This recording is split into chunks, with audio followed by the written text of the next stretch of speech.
edition of WWE Raw. God, there is no way! Do it! And German suplex, 500 pounds! Eventually, what they found was what they believe could be a double murder suicide crime scene. So we're going to follow that. All very mysterious. Also,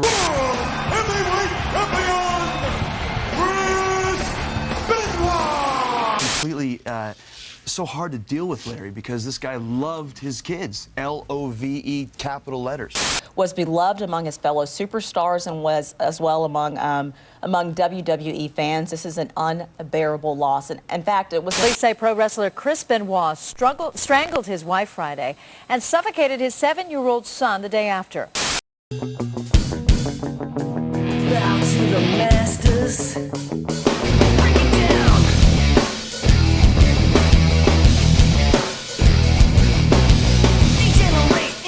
Wrestling Federation champ is dead tonight. Once King of the Ring, Owen Hart, fell from the ceiling during an event in Kansas City. WWE legend Chyna has died.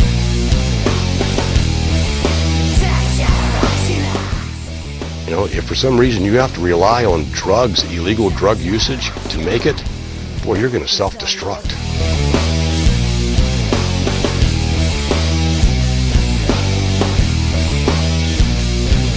Former wrestlers claiming they've suffered brain damage from years of doing dangerous stunts. Ed in his Atlanta home along with his wife and young son. Police now treating the discovery as a double murder-suicide.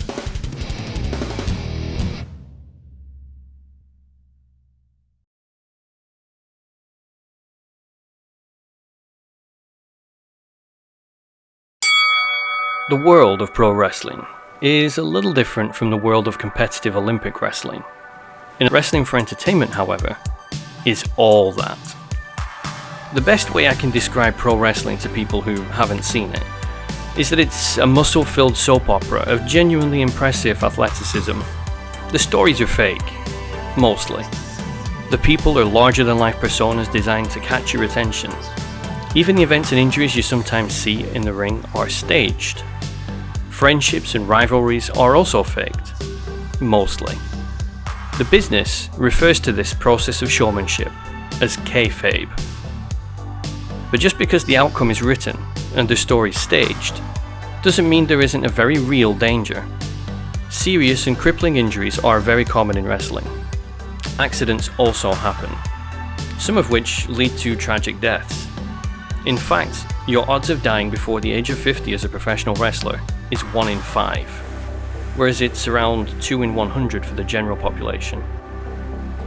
So we should be careful not to diminish the risk that these athletes take just because their craft is largely a narrative one. Heart disease is especially prevalent in wrestling deaths, which is hypothesized to be down to the overuse of anabolic steroids and human growth hormones.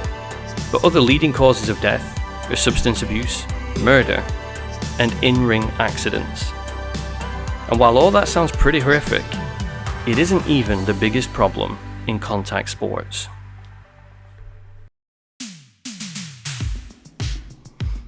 Chris Benoit was born May 21st, 1967 in Montreal, Canada, but then moved and grew up in Edmonton.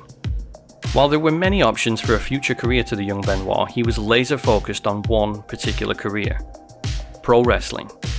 Chris grew up idolizing Tom Billington, also known as the Dynamite Kid, and another famous former wrestler, Bret Hitman Hart.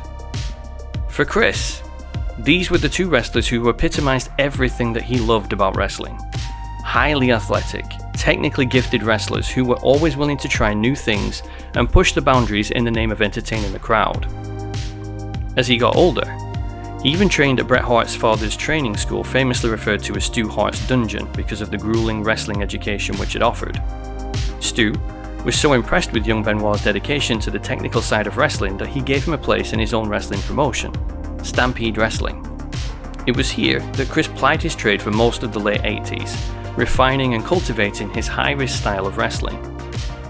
Chris liked to combine the acrobatic aspects of Billington's wrestling style with Bret Hart's technical skill set, even adopting two famous moves from the wrestlers: Bret Hart's sharpshooter and the Dynamite Kid's very dangerous-looking flying headbutt. When Stampede Wrestling closed down in 1989, Benoit then swapped Canada for Japan and wrestled in New Japan Pro Wrestling for a couple of years. Japanese wrestling is pretty notorious for its high-risk style, and new recruits to the company are made to sweep the floors and clean before they can step into the ring. And so Chris was made to do the same, before being allowed to dive headfirst, literally, into dangerous scenarios. After about 2 years of throwing himself through the air, he decided to head back to the States to wrestle for the newly founded and Ted Turner-owned World Championship Wrestling. WCW was a very different promotion to where he had wrestled previously, and was less punishing in its performance schedule and more focused on the WWF soap opera style of production. While a lot can be said for the management at WCW, one thing attested by former wrestler Bret Hart was that WCW did a better job of managing the wrestlers on a personal level, even if they did a terrible job of managing them professionally. Like he was always nice to me. There's things that he did, like he flew me home after my brother Owen died. He put me on a Learjet and flew me home and paid me the whole summer and the whole winter of being off at a ridiculous wage. You know, he did a lot of good things like that. But at the same time, you know, he lied to me and just killed my career. The pressure wasn't on to wrestle with injuries or engage in high-risk behavior. WCW was all about the stories. And as long as you were good on the mic, you'd likely find work in the WCW to be pretty favorable. Benoit stayed at WCW for a year or so before heading back to Japan again.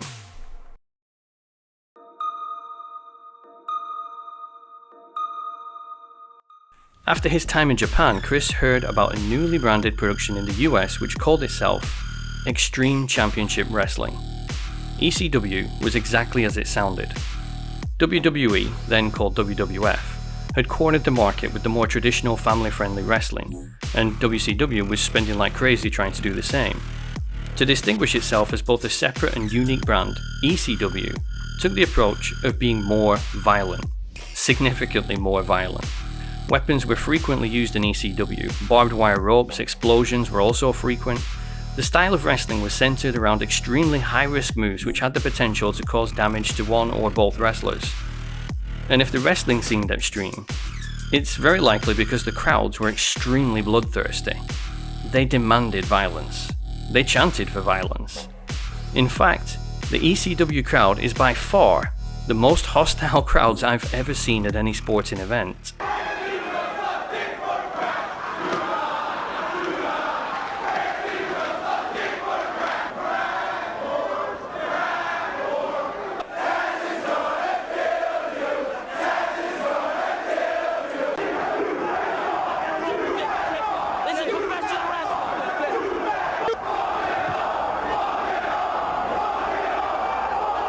While ECW was, well, extreme, I don't want to give the impression that it was reckless. The performers were highly trained individuals who would work and practice moves, events, and matches to make sure everything would be done as safely as they could be. But it is Extreme Championship Wrestling, so it's still far more dangerous than any other production. Since Chris engaged in this style of wrestling already, it seemed like a natural fit. At an event called November to Remember, Benoit was in a match against Sabu. Benoit threw Sabu into a move which ordinarily would have the wrestler fall flat on his face in what wrestlers call a pancake bump. This would have been completely safe and caused no injury. During the move, however, Sabu tried to rotate and land on his back, but didn't have enough momentum and landed directly on his neck instead. The landing broke Sabu's neck and he immediately left the ring, leaving a worried-looking Chris in the ring alone. In the locker room later, a crying and rocking Chris Benoit, hiding in a cleaning cupboard, was devastated that he had broken someone's neck, and was close to quitting the business altogether out of guilt. Company owner Paul Heyman pulled Chris together and sent him to the hospital with Sabu so that Chris could see that Sabu gave no blame to Chris, and it would help ease his mind and calm him down. An interesting side note to this story, just to highlight the level of pressure placed on wrestlers on or off screen, Sabu refused to speak English or give his real name, which was Terry Brunk, at the hospital because he didn't want to break character. Once Sabu had been treated, and Benoit had time to speak with him, and realised that it was an accident and there was no blame or guilt to be placed. Shortly after, company owner Paul Heyman decided to lean into the incident and introduce it into kayfabe by giving Benoit the nickname The Crippler. Heyman had planned to use the incident to create a backstory and push Chris as the ECW's main villain for a long time, but was forced to leave ECW shortly after a tag match with longtime rival Too Cold Scorpio because his work visa had expired. One thing that any fan or viewer rarely understands is just how punishing the life of a wrestler is. Depending on which company you worked for, you were expected to work through injury. You're expected to ignore family events up to and including your own kids' birthdays and weddings. You were away from your family for extremely long periods of time and travelled on average about 260 days of the year. One day they would be in Chicago for a show and the following night New York. Then they would jet off to Memphis, lose an hour, gain an hour, over and over and over throughout the whole year. Even when everything went well in the ring, the physical toll was still enormous, and most, if not all, wrestlers suffered from damaged joints, bones, and muscles. This leads to many wrestlers medicating with addictive painkillers or alcohol, which in turn leads to many wrestlers becoming addicts, with overdose deaths becoming far more common in wrestling than average life. Painkillers often cause extreme drowsiness, so other addictive substances would be used by wrestlers to perk them up for the following night's show. On the road, one day after another, one flight after another, one hotel after another, wrestle your match, go to the hotel, take the painkillers for the damage done in the match and fall asleep. Wake up the next day and take another drug to wake up and then catch the flight to the next show. Rinse and repeat. While it looks glamorous on TV, and for the ones at the tippy top, it arguably is glamorous. For those who aren't at the top, the ones who are kept as fodder, to help the big stars go over, it's a repetitious life of solitude and substance abuse, which they only really make it through by desperately clinging to the pipe dream of one day being the guy at the top. For a long time, all of these associated issues went completely unchecked, and wrestlers were just expected to deal with it on their own. Over time, most organizations began to create wellness policies, which would test for drug use, steroid use, and also mental health issues. In WWE, the CEO, Vince McMahon, reportedly encouraged rampant steroid use in the 80s and early 90s, thinking that bigger, more freakish wrestlers would bring more viewers. And it often did. Throughout the 80s, he's reported to have bought and supplied the steroids to wrestlers, as back then they weren't a controlled substance. When the law changed in 1991, law enforcement began an investigation which culminated in a 1994 trial, in which Vince was acquitted as the prosecution witness lost credibility after being cross-examined. Indirectly, Vince would be responsible for other issues that the wrestlers suffered. The very heavy schedule made wrestlers tired, and also kept them isolated for long periods of time. It also led to injuries, since it's virtually impossible to continuously punish your body night after night without getting injured eventually.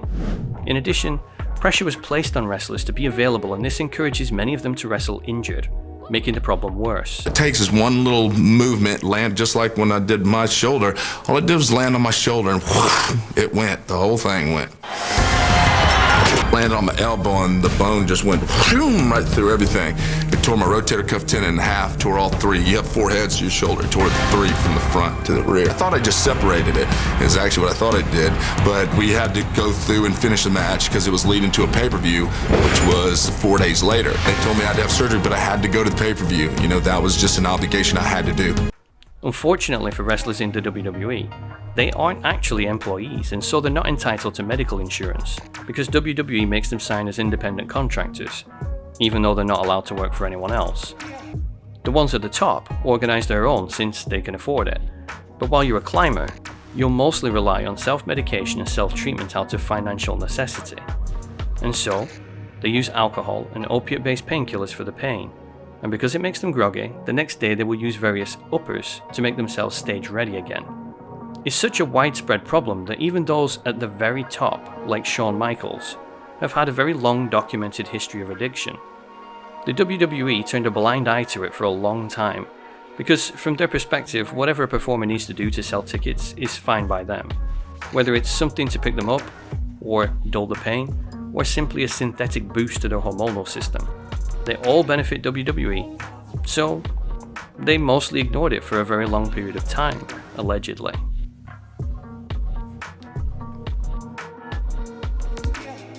We should talk for a moment about Benoit's personal relationships. Benoit was married twice, once at the very start of his career to a woman called Martina. They had 2 children together named David and Megan. Around 1997, Benoit was having an on-screen feud with WCW booker Kevin Sullivan. As part of the feud story, Benoit stole Kevin's wife Nancy. As is often the custom with wrestling, the two weren't allowed to break character, and so they were required to travel together outside the ring and also share a hotel room, so that the illusion of the feud would be maintained. As the person who made the bookings at the time, it was actually Sullivan's request that the two did this. Spending so much time together on the road inevitably had the effect of pulling the two closer together, and the staged relationship slowly became a real affair. This led to the dissolution of Benoit's marriage, and the couple were divorced in '97. Despite the end of the marriage, Martina always maintained that Chris was a kind and loving person, and that she still loved him even after Benoit murdered his family, suggesting that perhaps Chris became violent over time, rather than being a naturally violent character to begin with. The real-life affair with Sullivan's wife led to some real-life tension backstage, but the pair never let it bleed into their matches and remained 100% professional inside the ring, even though it would have been easy to manufacture an accident as a type of revenge. Benoit wrestled for WCW for a couple of years more, winning a couple of titles and even getting to wrestle against one of his idols, Bret Hart, in a match which received a standing ovation. Benoit worked hard and was something of a perfectionist when it came to making sure his matches were watchable and the action believable. I did a few tours with Benoit over in Japan, and we had a match. I gave him a spin kick, and I didn't hit him in the head with it, nor should you. It's wrestling. We worked together to put on a show. He felt like he took it the wrong way. He felt that he exposed the business with his ineptitude. Meanwhile, I bet you nobody noticed anything, because a quick kick goes by, you take a bump, it's not on TV, who cares? He cared. Chris had become increasingly unhappy in WCW and had complained about the erratic management, which seemed more focused on placating its aging former WWE stars than promoting its younger, more talented wrestlers. He was also unhappy at Kevin Sullivan being promoted to head booker, believing that his affair with his wife would bring him unfavourable treatment. In between his time in WCW, he had also been wrestling in Japan, due to a talent exchange program the WCW had with the Japanese production. While in Japan, he had become very close friends with a high-flying Mexican wrestler called Eddie Guerrero, after accidentally kicking him for real during a match. Chris, Eddie, and a third wrestler named Dean Malenko became inseparable to the point that they collectively became known on and off-screen as the Three Amigos. By 2000, WCW had a problem retaining talent, and they were now losing the now famous Monday Night Ratings wars against WWE. When Chris Benoit made it clear that he wouldn't be staying in WCW, they made a last-ditch attempt at keeping him by telling him that he would become the champion by defeating Sid Vicious.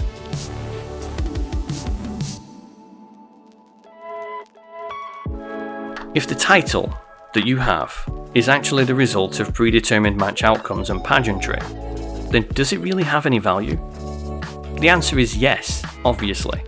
It's easy to look at the fact that matches are scripted and say, so what if you're the champ, it's all fake anyway.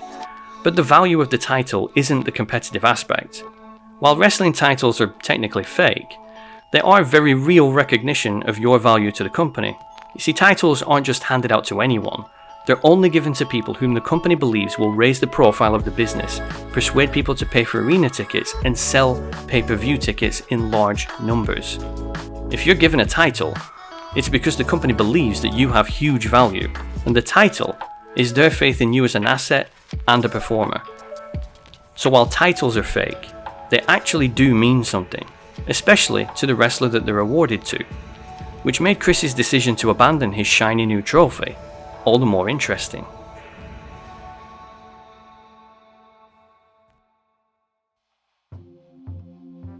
Chris then won the WCW Championship from Sid Vicious, but he had already decided to join rival company WWE anyway, saying that he knew he wouldn't hold the WCW title for long, and the only reason it was given to him was to stop him leaving, and not because the company actually wanted to push him and promote him.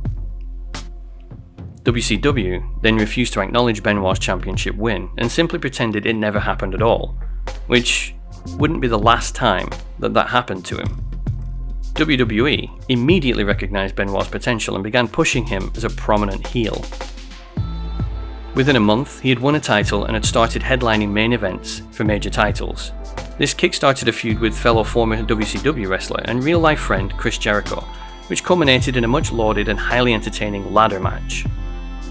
He would then team up with Jericho to win the Tag Team Championship and wrestle many more very well-reviewed matches, and despite his short time in the company, he was beginning to build a reputation as someone who could consistently put on a spectacular show, and who was willing to try any type of match no matter how risky it seemed. This led to him competing in a tables, ladders and chairs match against 3 other wrestlers. TLC matches were something which WWE had started to adopt from ECW. Sadly, Chris injured his neck during the TLC match, and this kept him out for a year, killing the momentum that he'd been building. Once he returned, he spent a few years working various match types and again proving himself a consistent and extremely capable entertainer. So much so that he won the WWE Royal Rumble event when he was the first person to enter, which was only the second time that had happened in history. Chris had been friends with Eddie Guerrero ever since their days together in Japanese wrestling. That friendship had built and solidified over many years of working together, traveling together, and generally hanging out together, and it continued into the WWE when the two moved over. On the rare occasions the two had the day off from wrestling, they would relax and unwind together. The life of a wrestler can be a pretty lonely and grueling one, so strong bonds are often created on the road since those people become your family. You see them every day, you eat with them, you travel with them. When they came to WWE, Eddie and Chris often had storylines together, interfering in each other's matches and so on. They were very close friends. At WrestleMania 20, Chris became the World Heavyweight Champion when he forced competitor Triple H to submit. His longtime real-life friend Eddie Guerrero had also been rising through the ranks at WWE and was the current WWE Champion. The two celebrated Chris's victory in the ring together in what looked to be a very touching and genuinely sincere moment. Throughout his time in WWE, Benoit won multiple titles in pretty much all the divisions, contesting every possible type of match against pretty much anyone that they put in front of him. The point I'm trying to make is that Chris was highly trusted by both the organization and his fellow wrestlers. They trusted him with their careers and their safety night after night after night. Not one single person ever described Chris as violent or aggressive.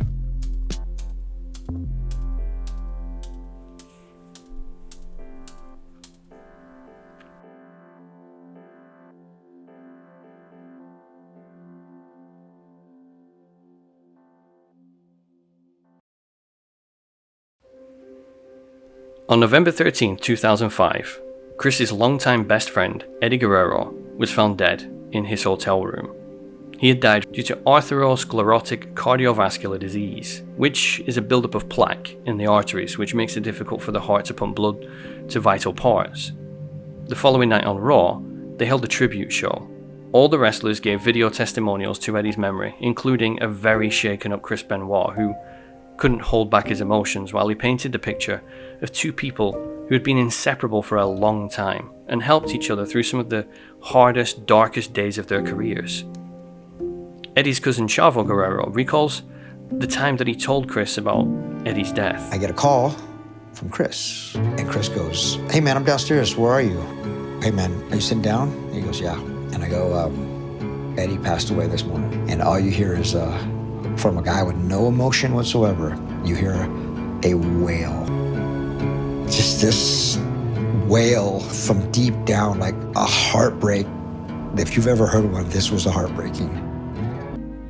Chris Jericho remembers how desperate and lost Benoit seemed at Eddie's funeral. Well, he came and gave me a hug, but it was like the most desperate, saddest, I'm hanging on for dear life hug that you could ever get. Sobbing, deep hitching sobs, and leaving literally a patch of wetness on the shoulder of my suit that soaked through to the shirt, went through the jacket and the shirt of tears. It's clear that Eddie's sudden death had hit Chris very hard. Following Eddie's death, people noticed the change in Chris. He became withdrawn, quiet, and lacking in the same focus that he had demonstrated for so long. People commented that they didn't think that Chris was handling the death well. The normally stoic Benoit looked more and more broken as time passed. Chris's wife Nancy had been asking Chris to take time away from the ring to try and deal with the intense grief that he was feeling over Eddie's death, but Chris just didn't know how to step away and continue to work and travel, spending many nights on the road with nothing for company but his grief. Chris spent the next 2 years continuing to work over 200 days a year. While other wrestlers saw Benoit backstage or in passing at hotels and eateries, he would rarely engage in conversation and kept to himself.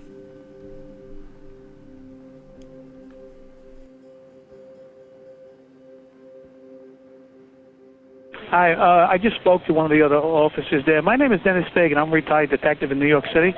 I run the security for World Wrestling, and one of our wrestlers that lives down there is missing, and he told me to say we need a welfare check done. Okay, what's the address? 130 Green Meadow Lane. The zip code is 30215. All right, Dennis, what's your last name? Fagan, F-A-G-A-N. And what's his name? Chris Benoit, religious gentleman. And yesterday he was supposed to show up at a pay-per-view and never got on the plane, never showed up.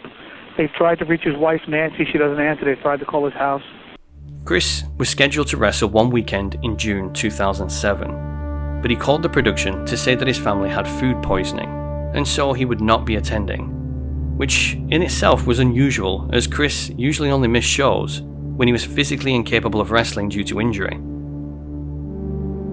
By this time, the WWE had instituted a wellness policy due to the rampant narcotic and steroid abuse causing wrestlers to die young, so the WWE called local authorities and requested a wellness check. When police arrived at the property, they found Benoit's wife Nancy dead at the scene. They found his son Daniel also dead at the scene. And further into the home, they found Chris himself dead at the scene. Initially, details were not released as to how each family member had died or what might have happened, only that he and his family were dead. When WWE found out, they immediately changed the evening show into a tribute for Chris, with many wrestlers giving testimonials for him. While most of the wrestlers were in tears talking about Chris's passing and talked about his character as a person, one wrestler was surprisingly reserved and talked only about Chris's professionalism. At a later date, I'll be quite happy to sit here and tell you all the things about Chris Benoit that I'd like to tell you. But now all I'm willing to say is that Chris Benoit was undoubtedly the hardest working man in professional wrestling, the most dedicated and totally absorbed in the business of professional wrestling about anybody I've ever met, and that's all I've really got to say at the moment. He was the absolute best. Within a couple of days, the police had made a ruling about the incident. On June 25, 2007, just 2 days after the discovery of the Benoit family, police determined that Nancy and Daniel Benoit had been murdered by their father, Chris. The report painted a grisly scene, in which over a 3-day period, Chris murdered his wife and then his son, before hanging himself, leaving no notes behind. Chris had bound Nancy's hands and feet, and her head was wrapped in a towel in the bedroom. The bruising along the back and chest were consistent with being forcibly crushed against the floor. Toxicology reports showed that she had Xanax, hydrocodone, and hydromorphone in her system, though the levels were not toxic and were likely taken recreationally. Daniel's body was found in his bed. He had been asphyxiated to death. Marks on the body were not consistent with strangulation, and the ME concluded that it was likely a chokehold instead. This has led to the widespread speculation that he used his in-ring submission move, the crippler crossface, to murder Daniel. However, I don't believe this to be true, because if you look at how the crippler crossface is applied, it doesn't actually restrict the windpipe at all, and is based more about hyperextending muscles to cause pain. It seems more likely to me that Chris used a simple chokehold to take his son's life due to the lack of fingerprints on his neck. The toxicology report stated that Daniel had high levels of Xanax in his system, which would likely have rendered him unconscious when he was murdered. It can't be said for sure, but this could demonstrate that even though Chris was murdering his own son, he didn't want him to suffer in a sense of warped mercy.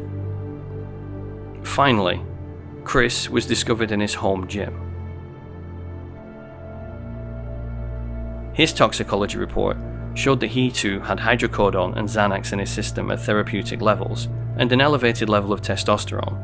However, the testosterone was not considered to be high or toxic, and led the medical examiner to conclude that the testosterone was prescribed to treat testicular insufficiency, rather than being used as a muscle-building supplement. He also noted that the level of testosterone was nowhere near high enough to possibly induce behavioral problems, which people commonly refer to as roid rage. Following the police report, the WWE immediately retracted the tribute that they had aired and issued a statement condemning Benoit and his actions. They also began systematically scrubbing his name from the WWE history books, just like the WCW had done years before when Chris had left. While people were quick to blame a litany of things for the horrific crime, it took a while for anyone to get it right. Initially, media was quick to blame steroid use for Chris's violent behaviour, while others speculated that Chris was just a violent person in a violent job who eventually just snapped. It wasn't until former wrestler Chris Nowinski of the Concussion Legacy Foundation contacted Michael Benoit, Chris's father, that some light began to be shed on the sudden behaviour change. Chris Nowinski believed that years of head trauma from the risky high-flying wrestling had caused deterioration in his son's behaviour. With his father's permission, Chris Benoit's brain was sent for testing, and Julian Bales, the head of neurosurgery at West Virginia University, said that the results showed that Chris had suffered from one of the most extreme cases of chronic traumatic encephalopathy, which is a degenerative brain disease caused by repeated low to medium impact blows to the head, which causes a buildup of protein in the brain, obstructing blood flow and making parts of the brain slowly die. This causes a litany of symptoms which include Alzheimer's, mood swings, extreme insomnia, constant headaches, and violent behaviour. The analysis of Benoit's brain structure and tissue showed that it was so heavily damaged that it was closer to that of an 85-year-old Alzheimer's patient. Massive atrophy all over the brain, which affected everything, from sleep and aggression to impulse control. On face value, the story of Chris Benoit seems like a simple tale of a violent psychopath doing the absolute unimaginable. But the closer you look at the story, the more grey and murky it gets. The more pieces get added to the puzzle. What Chris Benoit achieved and strived for as a wrestler is something which I believe should still be acknowledged, especially given his time in the ring is at least partly responsible for the condition which led to a horrific series of events. Similarly, the talk of Chris Benoit as a person needs to be far more nuanced than simply saying he was an evil, violent person, because right up until 4 months from the end, he wasn't. He was a person who was trusted by each and every wrestler who stepped into the ring. It takes a great deal of skill and restraint to make moves look violent and simultaneously protect your opponent from injury. And according to every single person Chris ever worked with, he did that flawlessly, almost every single time, right up until his horrific crime. But I will also add that it's very, very hard to read this case and not feel a sense of anger and confusion about what he did. We can only hope that his family found some peace after they left this planet. My own personal belief is that CTE was the cause of that horrific crime. What do you think? Let me know in the comments section.